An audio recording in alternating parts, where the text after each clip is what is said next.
Hello प्यारे बच्चों, कैसे हो आप सभी। स्वागत है एक बार फिर से आप सभी का आपके अपने इस यूट्यूब चैनल ज्ञान विद्याकुल में। और आज हम फिर से एक सवाल लेकर आए हैं रूट 7 का। ये सिद्ध कीजिए कि रूट 7 एक परिमेय संख्या है।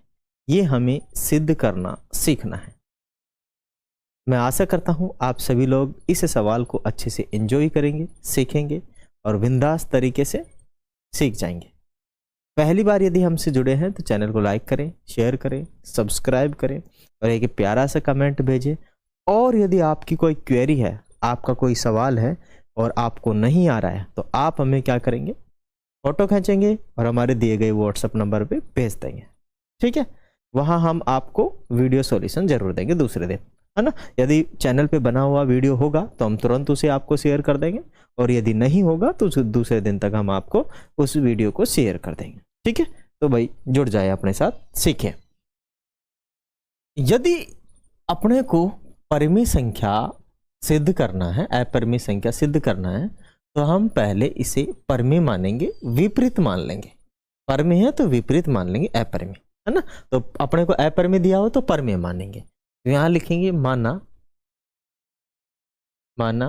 रूट 7 एक रूट 7 एक परिमेय संख्या है। परिमेय संख्या है, ठीक है। हम मान लेंगे कि रूट 7 क्या है, एक परिमेय संख्या। ठीक बात है, मान लिया कि रूट 7 क्या है, एक परिमेय संख्या। ओके, हम इसको परिमेय मान लिए हैं। अगर ये परिमेय संख्या है तो क्या होगा, इसे हम p बटा क्यू के रूप में लिखेंगे, यानी p बटा क्यू। ठीक है, अगर परिमेय है तो p बटा क्यू के रूप में हम लिख सकते हैं, कोई इशू नहीं है। अब जरा आप देखो इसकी डेफिनेशन क्या है परिमेय संख्या की। ठीक है, तो यहां या जहां p और q दोनों पूर्णांक तथा पूर्णांक और सहभाज्य संख्याएं हैं।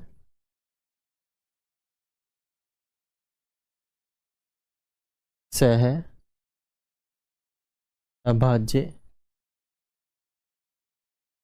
संख्याएं हैं और q 0 के बराबर नहीं है। q का मतलब है 0 के बराबर, मतलब नहीं है कि ये 0 नहीं होना चाहिए। अगर ये 0 हो गया, q 0 हो गया तो 0 का भाग हम p में देंगे। अगर p एक भी है, a का मान यदि एक भी है तो वो अनंत बार जाएगा, CND बार जाएगा, कैन नॉट डिफाइन नहीं कर सकते, तो वो परिमेय नहीं होगा। ठीक है, इसीलिए ये नहीं होगा।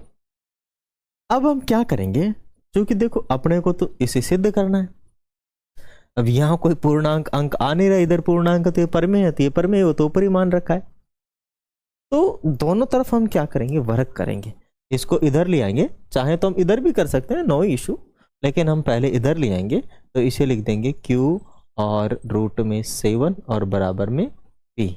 अब हम दोनों तरफ वर्ग करेंगे, दोनों तरफ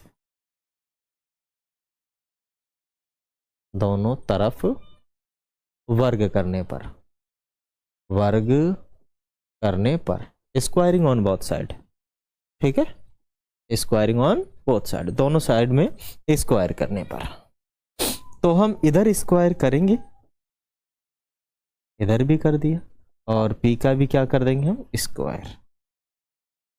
यहां स्क्वायर करेंगे तो q पर भी स्क्वायर जाएगा और रूट 7 पर भी जाएगा। रूट 7 पर भी क्या चला जाएगा, स्क्वायर चला जाएगा। रूट 7 पर भी क्या चला जाएगा, स्क्वायर। और इधर p पर भी स्क्वायर। यहाँ q स्क्वायर तो q स्क्वायर ही होगा, लेकिन रूट 7 बाहर निकल जाएगा और यहाँ p स्क्वायर होगा। अब देखिए यहाँ पे अपने को एक सर्वसमीका है, वो लगानी है अपने को। परिमेय का है, वो अपने को लगानी है। क्या परिमेय का है, जरा समझिएगा कि परिमेय का क्या है। देखिए भाई, यहाँ कैलकुलेशन ये आ गई है। यहाँ जो है ना ये p स्क्वायर है, समझो मैं थोड़ा बड़ा लिखता हूँ कि अगर अपने पास क्यू स्क्वायर है और गुणा में 7 है और इधर है पी स्क्वायर, अब मुझे बताओ ये पी स्क्वायर है और ये क्यू स्क्वायर इंटू में 7 है, तो ये आपस में बराबर है, इधर वाला भाग इधर वाले भाग के बराबर है। तो इसका मतलब ये हुआ कि इस P के अंदर भी कोई 7 का गुणनखंड है, मतलब कोई संख्या है जो 7 गुणा में है, या 7 का क्या है, मल्टीपल है, 7 का गुणज है पी स्क्वायर, इसके अंदर है क्योंकि ये इसके बराबर है। तो हम क्या कहेंगे कि P जो 7 है जो पी स्क्वायर को विभाजित करता है, ये हम कहेंगे। तो यहां लिखेंगे कि 7 पी स्क्वायर को विभाजित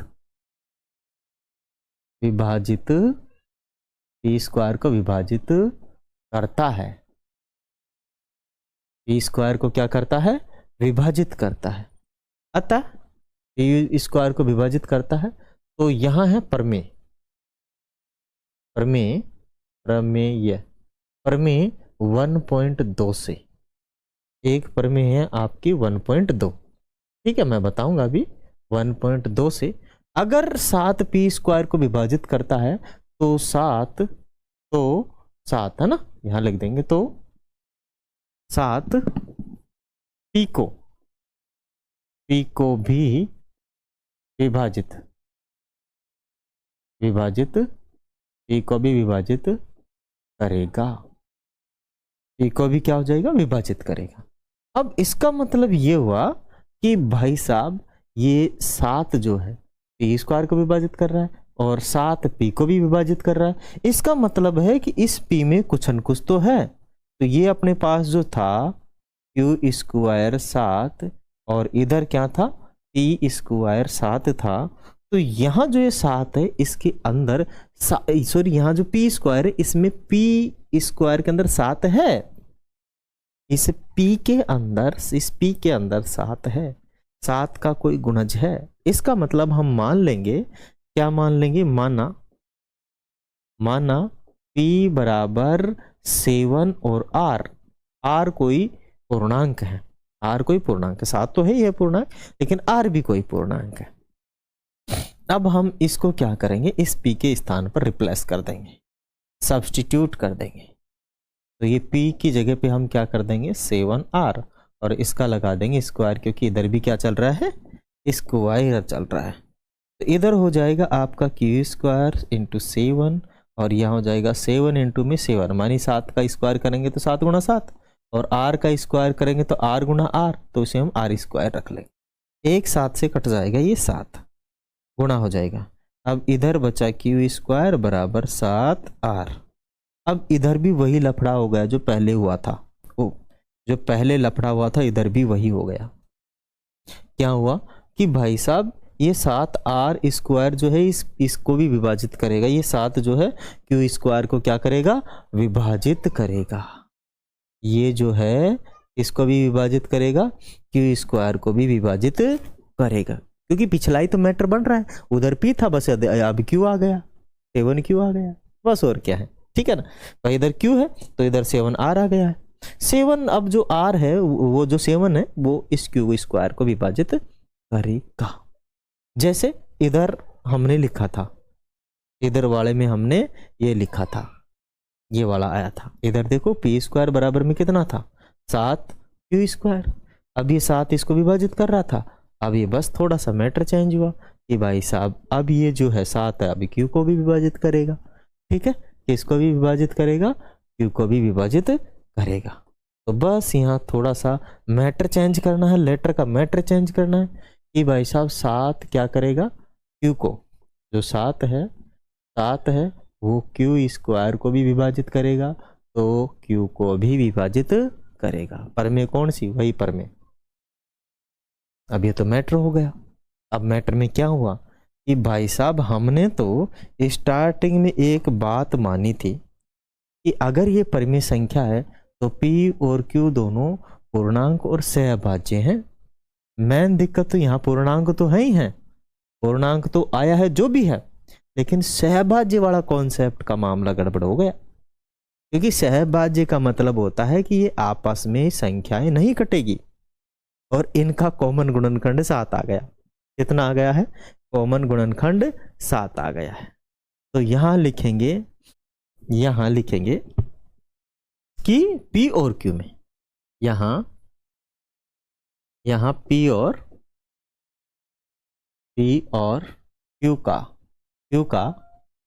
Q का कम से कम 7 एक कॉमन को बोलते हैं उभयनिष्ठ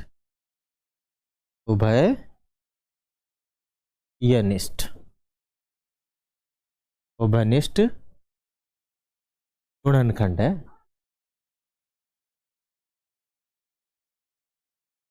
उभयनिष्ठ क्या है? गुणनखंड है, गुणनखंड है। मेट्रो गए तो क्योंकि दोनों में भाई साहब क्या निकल के आ गया? 7 निकल के आ गया।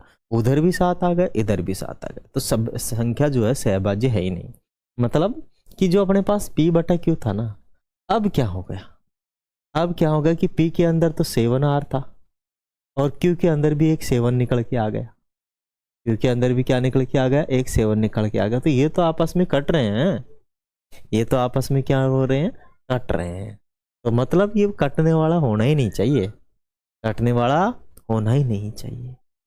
बस यहीं पे लफड़ा हो गया, यहीं पे क्या हो गया? लफड़ा हो गया। अब हम क्या करेंगे? अब हम ये कम से कम तो हो ही गए यहाँ पे कि कम से कम क्या है? एक कॉमन गुणनखंड है, परंतु अब यहाँ पे लिखेंगे परंतु इससे इस तथ्य का विरोधाभास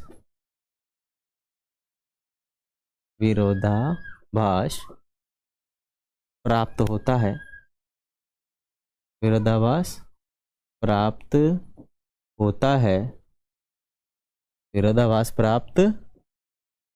होता है अरे होता है कि P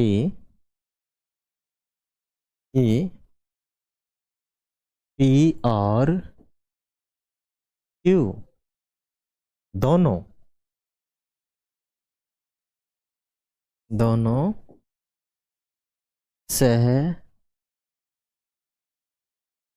अभाज्य संख्याएं, P और Q दोनों सहअभाज्य संख्याएं हैं।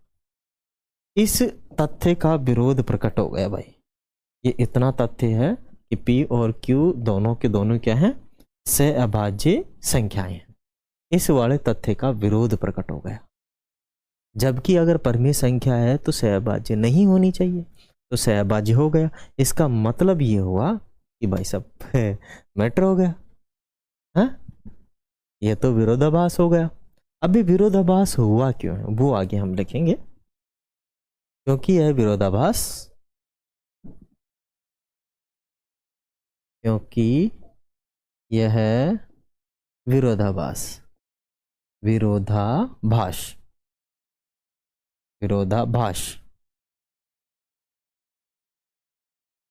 विरोधाभास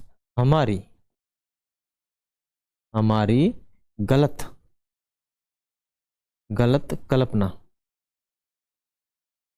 कल्पना के कारण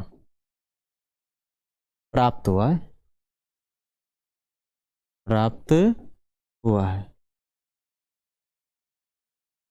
ठीक है, क्योंकि ये जो विरोधाभास है हमारी जो गलत कल्पना है उसके कारण प्राप्त हुआ है। अब गलत कल्पना क्या है? गलत कल्पना है कि भाई साहब हमने स्टार्टिंग में ये मान लिया कि 7 एक अपरिमेय संख्या, 7 एक परिमेय संख्या। तो ये जो हमने माना स्टार्टिंग में, ये वाला ही तो गलत हो गया, ये वाला ही तो मैटर हो गया। यही तो गलत है। ये प्राप्त हुआ है कि माने अब यहाँ पे तथ्य लिखेंगे कि √7, यहाँ से √7 एक परिमेय संख्या है। परिमेय संख्या है। ये हमारी गलत कल्पना थी। अतः हम निष्कर्ष निकालते, अतः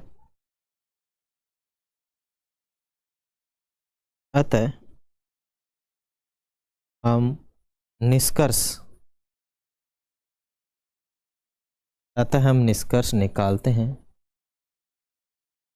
निष्कर्ष निकालते हैं, कि √7 एक परिमेय संख्या है। परिमेय संख्या है। ये यहां जाके सिद्ध हुआ है। सवाल है ना, थोड़ा सा बड़ा जरूर हो जाता है, लेकिन मजा आता है भाई साहब पढ़ने। ठीक है, मैं समझता हूं आपके थोड़ा थोड़ा समझ में आया होगा, ज्यादा नहीं समझ में आया होगा, थोड़ा सा। अब मान लीजिए आपकी 20% समझ में आ गया, तो मैं 20% और आपको समझाता हूं। ठीक है ना, मैं 100% समझाऊंगा, लेकिन उसमें से 20 और आएगा तो 40 एवरेज बन जाएगा। एक बार और समझो, एक बार आप और समझो कि भाई साहब अपने पास √7 है, उसे सिद्ध करना है अपरिमेय। तो हम विपरीत मान लेंगे, इसे परमेय मान लेंगे। परमेय मान लिया। अब यदि √7 परमेय है तो परमेय की डेफिनेशन क्या होती है कि ऐसी संख्या जिसे MP बटा Q के रूप में लिखें और P और Q दोनों पूर्णांक होनी चाहिए, सहभाज्य होनी चाहिए और Q 0 नहीं होना चाहिए। ये इसकी डेफिनेशन है। ठीक बात है, ये आपकी बात सही है। अगर ये परमेय है तो P बटा Q के रूप में लिख लिया। अब थोड़ी सी कैलकुलेशन करेंगे, थोड़ी सी कैलकुलेशन में इस Q को इधर भेज देंगे, बोथ साइड स्क्वायरिंग करेंगे। ठीक है, स्क्वायरिंग ऑन बोथ साइड, तो दोनों तरफ गुणा कर देंगे, दोनों तरफ वर्ग कर देंगे। वर्ग क्यों करेंगे? क्योंकि इसका हम वर्ग हटाना चाहते हैं। इसका हम क्या हटाना चाहते हैं? वर्ग हटाना चाहते हैं। तो हमने वर्ग को रिमूव किया, हटा दिया। ठीक बात है कि वर्ग हट गया। अब जब ये वर्ग हट चुका है यहाँ पे, तो भाई साहब यहाँ एक क्या निकल के आ गया? पूर्णांक निकल के आ गया। अपूर्णांक का मतलब है कि ये जो 7 है ना, अगर इसका गुणा कर रहा है, इसकी गुणा में है, तो क्या इसके अंदर ऐसा कोई फैक्टर नहीं है? इसका कोई ऐसा गुणनखंड नहीं है जिसमें 7? तो P के अंदर गुणनखंड है, 7 है। P के अंदर क्या है? 7। क्योंकि इसके बराबर में ये है भाई। मान लीजिए मैंने यहाँ पे 20 लिखा, या मान लीजिए यहाँ पे मैंने 14 लिखा, बराबर में भी मैंने 14 लिखा। ठीक है, अगर मैं इसको 2 गुणा 7 कर दूं तो इसे मैं 14 रहने दूं तो कोई दिक्कत थोड़ी है। क्या इस 14 के अंदर 7 नहीं है? क्या है? तो यदि इसके अंदर 7 है तो इसमें भी होगा। इसीलिए हम कहेंगे कि 7 जो है वो P² को विभाजित करेगा। जो 7 है किसे विभाजित करेगा? P², क्योंकि गुणा में है, गुणा में भाग में जाएगा, तो P² को विभाजित करता है। और मैं 1.2 से अगर कोई P² को विभाजित करेगा तो वो P को भी विभाजित करेगा। बात समझ लीजिए कि मान लीजिए कि मेरे पास इधर 14 है, मान लो 14 का मैं स्क्वायर करूंगा तो कितना हो जाएगा? 196। ठीक है, अगर मैं इस 14 को मैं ये लिख दूं तो 7 मैं लिखूं कि 7 14 के स्क्वायर को विभाजित करता है। तो क्या 7 14 को विभाजित नहीं कर रहा है? क्या कर रहा है? कर रहा है, कर रहा है, डेफिनेट कर रहा है। तो बस वही है, आगे हमने यही लिखा कि भाई जो 7 है P² को विभाजित कर रहा है, अतः 7 P को भी विभाजित करेगा, अतः Q² और 7। अब यहाँ पे क्या करना पड़ेगा? ये मैटर हो गया कि बस इस P की जगह पे अगर इसमें भी 7 विभाजित कर रहा है तो इसके अंदर तो कुछ 7 का गुणनखंड होना चाहिए। तो हमने एक तो 7 मान लिया, एक R और मान लिया, कोई भी पूर्णांक, दोनों का गुणनखंड बराबर 7, बराबर P। तो अब हमने क्या किया कि भाई साहब यहाँ तो Q² गुणा 7 था, इसको भी हमने कर लिया ऐसा। तो यहाँ Q² इंटू में 7 ये कट जाएगा, दोनों का स्क्वायर करेंगे तब जाके, तो अपने पास Q² बराबर में 7R² निकल के आ गया। अब भाई साहब ये 7 अभी इधर वाले Q को भी विभाजित करेगा, Q² को भी करेगा और Q को भी विभाजित करेगा। और आगे हमने यही लिखा कि भाई जो 7 है वो Q² को विभाजित करता है, पर मैं 1.2 से वो 7 को विभाजित करेगा, वो Q को भी विभाजित करेगा। तो इस बात से हमें ये पता लगा कि भाई साहब P में भी 7 आया, Q में भी 7 आया, P में भी 7 आया और Q में भी 7 आया। इसका मतलब ये हो गया कि P और Q का कोई तो कॉमन गुणनखंड है जो 7 है। अगर कॉमन गुणनखंड 7 है तो भाई साहब ये तो असत्य बात होगी जो हमने पहले लिखा परिमेय संख्या की डेफिनेशन से कि पी और क्यू दोनों सहभाज्य संख्याएं हैं। पी और क्यू क्या है? दोनों सहभाज्य संख्या। ये तो मैटर हो गया। अब मैटर हो गया तो भाई साहब हो ही गया। इससे इस तथ्य का विरोधाभास हो गया कि दोनों की दोनों सहभाज्य संख्याएं हैं। मैटर हो गया। तो फिर क्या भाई क्यों प्राप्त हुआ ये विरोधाभास? इसलिए प्राप्त हुआ कि जो हमने पहली लाइन लिखी थी, जो हमने पहली लाइन लिखी थी वो हमने गलत लिख दी, गलत मान लिया, गलत कल्पना कर ली हमने उसकी। क्या कल्पना की? गलत क्या कल्पना की? गलत हमने ये कल्पना की कि भाई साहब √7 एक परिमेय संख्या, जबकि सारी दुनिया जानती है कि √7 एक अपरिमेय संख्या। पर सिद्ध करने के लिए तो मानना भी पड़ेगा। अतः फाइनल हम निष्कर्ष निकालते हैं कि √7 एक अपरिमेय संख्या है। माय डियर, मैंने पूरी कोशिश की है और मैं समझता हूं अब भी आपके कितना परसेंट आया होगा? 40%। अगर ये 40% आप 100% करना चाहते हैं, अगर आपको 40% समझ में आ गया, मैं समझता हूं, और इसे आप 100% में तब्दील करना चाहते हैं, बदलना चाहते हैं, तो घर पर बैठ के इस सवाल को कम से कम 4 बार दोहराइएगा, 4 बार प्रैक्टिस कीजिएगा। 100% नहीं आ जाए तो मेरा वीडियो देखना बंद कर दीजिएगा, ठीक है ना? अब ये तो यार आपको ही पढ़ना पड़ेगा, पढ़ना तो आपको ही पढ़ना पड़ेगा। मैं पढ़ा रहा हूँ, बस मैं सिखा रहा हूँ, और मैं 40 से ज़्यादा आपको सिखा भी नहीं सकता। अभी आपको आप समझ लेंगे कि 100% आ गया, लेकिन कल ये 100% वापस 40 में बदल जाएगा यदि आपने इसकी प्रैक्टिस नहीं की तो। अब मैं प्रैक्टिस ये नहीं बोल रहा कि आप मेरा वीडियो देखना कल भी ना, आज देख लिया काफ़ी है, कल बस आपको इसकी प्रैक्टिस करनी है, और कंटिन्यूसली 2 दिन आप इसकी प्रैक्टिस करो, भूल जाओ, अपने आप आ जाएगा जब जरूरत पड़ेगी। बिना प्रैक्टिस कुछ चीज आए ऐसा संभव नहीं है, बिल्कुल संभव नहीं है। कटम कट, कटम कट, बात आ गई समझ में? पढ़ना तो आपको ही पड़ेगा। वीडियो अच्छा लगे तो वीडियो को लाइक करें, शेयर करें, एक प्यारा सा कमेंट भेजें और हमें मोटिवेट करें, जिससे कि हम और आपके लिए शानदार और जानदार वीडियो बना के लेके आए। फिर मिलेंगे अगले वाले वीडियो में, तब तक आप सभी से ले लें अलविदा। जय हिंद, जय भारत।